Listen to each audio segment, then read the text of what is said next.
Greater বা জাজরি হাতা বা কেচি দিয়ে চুষি পিঠা বানাতে চান, তাহলে আজকের এই রেসিপি আপনার জন্য। বর্তমানে ট্রেন্ডিং টপিক চলছে যে গ্রেটার, জাজরি হাতা বা কেচি দিয়ে সবাই চুষি পিঠা বানাচ্ছে। আসলে কি এগুলো দিয়ে চুষি পিঠা বানানো যায়? আমার আজকের এই ভিডিও দেখলে আপনারা সম্পূর্ণভাবে বুঝতে পারবেন চুষি পিঠা বানানোর সঠিক নিয়ম কোনটা বা কোনটা দিয়ে একদম সঠিকভাবে তৈরি হয়। তো হ্যালো এভরিওয়ান, আসসালামু আলাইকুম। স্বাগত জানাচ্ছি নতুন আরও একটি রেসিপি দেখার জন্য। আজকের এই রেসিপিতে একদম সঠিক পদ্ধতিতে আপনাদেরকে চুষি পিঠা বানিয়ে দেখাবো, এবং কোন পদ্ধতিটা ভুল এবং কোনটা সঠিক সেটাই আপনাদেরকে দেখাবো, এবং কোনটা দিয়ে একদম পারফেক্টভাবে চুষি পিঠা তৈরি হয় সেটাই বলে দেব। চুষি পিঠা বানানোর জন্য সবচাইতে প্রথম ধাপ সেটা হচ্ছে ভালো একটা ডো তৈরি করা। পারফেক্ট একটা ডো না হলে কিন্তু চুষি পিঠাটা সুন্দর হয় না। সেজন্য আমি একটা পারফেক্ট মেজারমেন্ট আপনাদেরকে দেখাচ্ছি। দেখতেই পাচ্ছেন সেম মেজারমেন্টের আমি একটা কাপ নিয়ে নিয়েছি। একটা কাপের ভিতরে 1 কাপ আমি নিয়েছি শুকনো চালের গুঁড়া, আর অন্যটাতে আছে 1 কাপ পরিমাণ পানি। এই 1 কাপ পানিতে 1 কাপ চালের গুঁড়া দিয়ে একটা ডো তৈরি করলে কিন্তু একদম পারফেক্টভাবে এই ডোটা তৈরি হবে। ডোটা তৈরি করার জন্য কড়াইতে আমি 1 কাপ পরিমাণ পানি দিয়ে দিলাম, আর দিয়ে দিব একটু লবণ। লবণটা পরিমাণ মতো দিয়ে দিয়েছি। এবার অপেক্ষা করতে হবে পানিটা বলক আসা পর্যন্ত। যখন পানিটা বলক চলে আসবে তখন কিন্তু সাথে সাথে চালের গুঁড়োটা দিয়ে একদম নেড়ে চেড়ে দিতে হবে। আর চুলার আঁচটাকে একদমই লোতে করে দিতে হবে। লোতে করে দিয়ে পানির সঙ্গে চালের গুঁড়োটাকে খুব ভালোভাবে মিশিয়ে নিতে হবে। মিশিয়ে নেওয়া হয়ে গেলে আমি একটা ঢাকনার সাহায্যে 5 মিনিটের জন্য ঢেকে রেখে দিব। এতে করে চালের গুঁড়িটা খুব ভালোভাবে সেদ্ধ হয়ে যাবে। 5 মিনিট পর একটু গরম গরম থাকা অবস্থাতেই আমি একটা প্লেটের মধ্যে ঢেলে নিচ্ছি। এই ডোটা অবশ্যই গরম গরম থাকা অবস্থাতেই করতে হবে। এতে করে ডোটা খুব সুন্দর হবে, একদম পারফেক্টভাবে সুন্দর একটা ডো তৈরি হবে। চুষি পিঠা বানানোর জন্য ডোটা যত বেশি সুন্দর হবে, পিঠেগুলো কিন্তু ততই বেশি সুন্দর হবে। আচ্ছা, যারা যারা এখনও আমার ভিডিওটা কন্টিনিউ করছেন তাদেরকে অনেক অনেক ধন্যবাদ।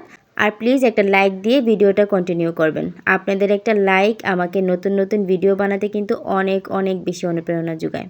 আচ্ছা, ডোটা আমি সুন্দরভাবে করে নিয়েছি। এবার দেখতেই পাচ্ছেন ডোটা কত সুন্দর স্মুথ, একদম পারফেক্টভাবে একটা ডো তৈরি হয়েছে। আমি আপনাদেরকে হাত দিয়ে একটু চেপে চেপে ভালোভাবে দেখিয়ে দিচ্ছি।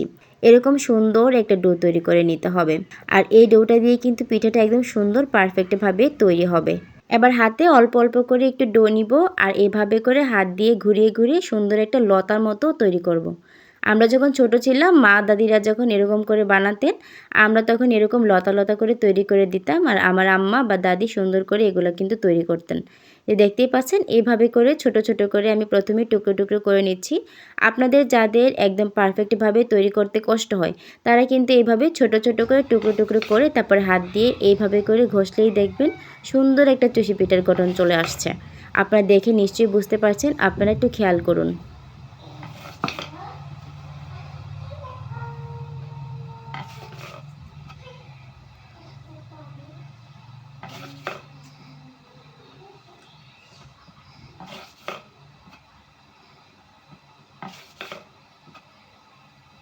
এবারে আমি আপনাদেরকে দেখাবো যারা এই চুষি পিঠা বানাতে একদমই দক্ষ তারা কীভাবে চুষি পিঠা তৈরি করেন। প্রথমে কিন্তু লতাগুলোকে একটু চালের গুঁড়িতে সুন্দর করে গড়িয়ে নেন, আর নিচে একটু গুঁড়ি দিয়ে এইভাবে করে দিলেই কিন্তু সুন্দর করে তারা তৈরি করতে পারেন। যারা এই চুষি পিঠা বানাতে একদমই দক্ষ তাদের কিন্তু খুব অল্প সময় লাগে অনেকগুলো চুষি পিঠা তৈরি করতে। জাস্ট এইভাবে করে দিয়ে হয়ে যায়। তাদের হাতও কিন্তু অনেক বেশি স্পিড থাকে। অল্প অল্প চুষি পিঠা তৈরি করব, আর অল্প অল্প এভাবে করে গুঁড়ি ছিটিয়ে দিব। এতে করে একটার সঙ্গে একটা লেগে যাবে না, একদম আস্ত আস্ত থাকবে, আর একটার সঙ্গে একটা খুব আলাদাভাবে থাকবে। চুষি পিঠা তৈরি করার পারফেক্ট পদ্ধতি হচ্ছে এটা। এভাবেই মূলত চুষি পিঠা তৈরি করতে হয়। এবার আমি আপনাদেরকে দেখাবো বর্তমান যুগে যেভাবে ভাইরাল হচ্ছে 2-3টা পদ্ধতি, কেচি দিয়ে, তারপরে হচ্ছে জাজরি চামচ দিয়ে, তারপরে হচ্ছে গ্রেটার দিয়ে, ওইগুলো দিয়ে কিভাবে চুষি পিঠা তৈরি হয় সেই পদ্ধতিটা এখন আমি আপনাদেরকে দেখিয়ে দিব। প্রথমে আমি একটা গ্রেটার নিয়ে নিয়েছি, আর অল্প একটু ডো নিয়ে নিয়েছি। এই ডোটা গ্রেটারের উপরে একদম সুন্দরভাবে ঘষে দিতে হবে। একবারে ঘষলে কিন্তু হবে না, বেশ কয়েকবার এভাবে করে একদম চেপে চেপে ঘষতে হবে, যেটা আমার কাছে খুবই কষ্টসাধ্য মনে হয়েছে। আর এর রেজাল্টটা দেখুন, এরকম লম্বা লম্বা হয়েছে। আসলে কি এগুলো চুষি পিঠার মতো দেখা যাচ্ছে কোনোভাবে? আপনারা নিজেরাই দেখে বলুন। আপনাদের কাছে যদি মনে হয় এভাবে করে তৈরি করবেন তাহলে করতে পারেন, কিন্তু আমার কাছে মনে হয় আসল চুষি পিঠা হচ্ছে হাত দিয়ে করলেই সুন্দর হয়। এবার আমি আপনাদেরকে চিকন সাইডটা দিয়ে দেখিয়ে দিচ্ছি। এই যে এগুলো দেখেন একদম নুডলসের মতো হচ্ছে। এগুলা কি কোনোভাবেই চুষি পিঠার মতো খাওয়া যাবে? এটা আপনিই বিবেক করে বলুন। যদি আপনার মনে হয় যে এরকম করেই খেতে পারবেন তাহলে ওকে। আচ্ছা, এই ৩টা পদ্ধতি তো আমি আপনাদেরকে দেখিয়ে দিলাম। এবার আমি আপনাদেরকে আরও একটা পদ্ধতি দেখাবো, সেটা হচ্ছে কেচি দিয়ে কেটে কীরকম চুষি পিঠা হয়। তো এই জন্য আমি একটু মোটা করে একটু ডো নিয়ে নিলাম আর হাত দিয়ে এরকম রাউন্ড রাউন্ড করে ঘুরিয়ে নিলাম। তারপর কেচি দিয়ে এইভাবে করে কেটে কেটে নিচ্ছি। এইভাবে করে কেটে নিলেই দেখা যাবে একটু লম্বা লম্বা আকৃতির হচ্ছে। মানে এটা হচ্ছে নাই মামা থেকে কানা মামা অনেক ভালো। এটা হচ্ছে এরকম আর কি, যারা হাত দিয়ে করতে কষ্ট হয় তারা কেচি দিয়ে করলে মোটামুটি একটা শেপ আসবে আর কি। মানে নাই মামা থেকে কানা মামা অনেক ভালো, যাদের কাছে মনে হয় মানে আমাদের জন্য তো নাই মামা থেকে কানা মামাই অনেক ভালো, তাই না? তো তাদের জন্য কিন্তু এই কেচি দিয়ে এই চুষি পিঠাটা তৈরি করে নিতে পারেন। এটা এতটাও খারাপ না, মোটামুটি চলে আর কি। তারপর একবার যখন এগুলা তৈরি করা হয়ে যাবে, ডোটাকে আবারও হাত দিয়ে ঘষে ডোটাকে একদম স্মুথ করে নিতে হবে। নিয়ে বারবার এইভাবে করে কেটে কেটে নিলেই কিন্তু মোটামুটি একটা চুষি পিঠার আকৃতিতে চলে আসবে। আপনারা চাইলে এই পদ্ধতিটা ফলো করতে পারেন। আর বাকি 2টা পদ্ধতি আমার কাছে একদমই বাজে মনে হয়েছে। ওইগুলাকে ফলো করলে কেউ বলবে না যে এগুলা চুষি পিঠা তৈরি হয়েছে। আচ্ছা, আমি ওইভাবে তো চুষি পিঠা তৈরি করতে পারলাম না। আমি আমার হাত দিয়ে এভাবে করে সবগুলো চুষি পিঠা তৈরি করে নিচ্ছি। এবার দেখতেই পাচ্ছেন সবগুলো চুষি পিঠা আমার কত সুন্দরভাবে তৈরি হয়ে গিয়েছে। 1 কাপ চালের গুঁড়ি দিয়ে কিন্তু অনেকগুলো চুষি পিঠা তৈরি হয়েছে। বাসায় যদি 5 জন থাকে আপনার সদস্য, তাহলে কিন্তু 5 জনই 1 বাটি করে খুব সুন্দর করে একবেলা খেয়ে নিতে পারবেন। অনেকটাই চুষি পিঠা এখানে কিন্তু হয়েছে। এবার এই চুষি পিঠাগুলোকে আমি একটা চালনির সাহায্যে একটু চেলে নিব।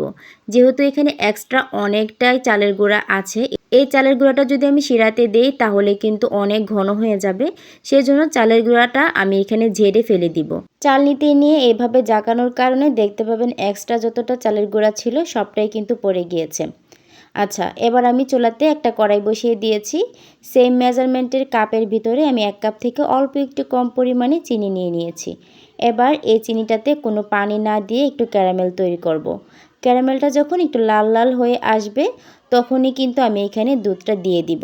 আমি এখানে 1 কেজি পরিমাণের গরুর দুধ নিয়েছি। আপনারা চাইলে কিন্তু এখানে পাউডার দুধ দিয়ে এটা তৈরি করতে পারেন। দুধটা আমি আগে থেকে জাল করে রেখেছিলাম। এবারে ক্যারামেলে দিয়ে দিয়েছি। দেওয়ার পর দেখা যাবে যে ক্যারামেলটা কিন্তু অনেকটাই জমে গিয়েছে, শক্ত হয়ে গিয়েছে। এতে ভয় পাবার কিছুই নেই। কিছুক্ষণ জাল করলেই দেখা যাবে যে ক্যারামেলটা একদমই গলে গিয়েছে। তারপর সুন্দর একটা ফ্লেভারের জন্য আমি এখানে 2টা এলাচ দিয়ে দিয়েছি, তার মুখটা একটু ফাটিয়ে দিয়েছি। আর একটা তেজপাতাকে আমি 3-4টা টুকরো করে দিয়ে দিয়েছি। আর মিষ্টিটার ব্যালেন্সের জন্য আমি এখানে অল্প পরিমাণে একটু লবণ দিয়ে দিয়েছি। মিষ্টি খাবারে যারা লবণ খেতে পছন্দ করেন না তারা কিন্তু এই লবণটা স্কিপ করতে পারেন। তবে আমার কাছে মনে হয় মিষ্টি খাবারে একটু লবণ দিলে খেতে অনেক বেশি মজা লাগে। এবারে যখন ক্যারামেলটা খুব ভালোভাবে গলে গিয়ে দুধটাও সুন্দর করে বলক চলে এসেছে, তখন কিন্তু আমি এখানে চুষি পিঠাগুলোকে দিয়ে দিচ্ছি। চুষি পিঠাগুলো দিয়ে দেওয়া হয়ে গেলে আলতো হাতে একটু নেড়ে চেড়ে দুধের ভিতরে খুব ভালোভাবে চুবিয়ে দিচ্ছি। তারপর একটা ঢাকনার সাহায্যে ঢেকে দিব। এবার অপেক্ষা করব একটু বলক চলে আসা পর্যন্ত। বলক চলে আসার পরে আমি 2 থেকে 3 মিনিট খুব ভালোভাবে জাল করে নিয়েছি। তারপর এখানে একটু টুকরো টুকরো করে নারিকেল দিয়ে দিয়েছি। আপনারা আপনাদের পছন্দ অনুযায়ী কোরানো নারকেলও দিতে পারেন অথবা নারকেল না দিয়েও কিন্তু এটা তৈরি করতে পারেন। নারকেল দিয়ে আমি 2 মিনিটের মতো রান্না করে নামিয়ে নিয়ে এসেছি। একদম গরম গরম সার্ভ করছি। দেখতেই পাচ্ছেন প্রত্যেকটা চুষি পিঠা কত সুন্দর একদম আস্ত আস্ত আছে। আর আপনারা চাইলে কিন্তু এর ঘনত্বটা আরেকটু বাড়িয়েও রাখতে পারেন। আর এটা ঠান্ডা হয়ে গেলে কিন্তু এমনিতেও অনেকটা ঘনত্বে চলে আসবে, সেজন্য আমি একটু পাতলা পাতলায় নামিয়ে নিয়েছি। এবার উপর থেকে দেখার সৌন্দর্যের জন্য একটু নারকেল ছড়িয়ে দিচ্ছি। এতে করে দেখতেও ভালো লাগবে আর খেতেও মজা লাগবে। আশা করছি আমার আজকের রেসিপি আপনাদের কাছে অনেক বেশি ভালো লেগেছে। রেসিপি ভালো লাগলে অবশ্যই লাইক কমেন্ট শেয়ার করে আমার পাশে থাকবেন। আজকের মতো এখানেই বিদায় নিচ্ছি। আল্লাহ হাফিজ। আসসালামু আলাইকুম।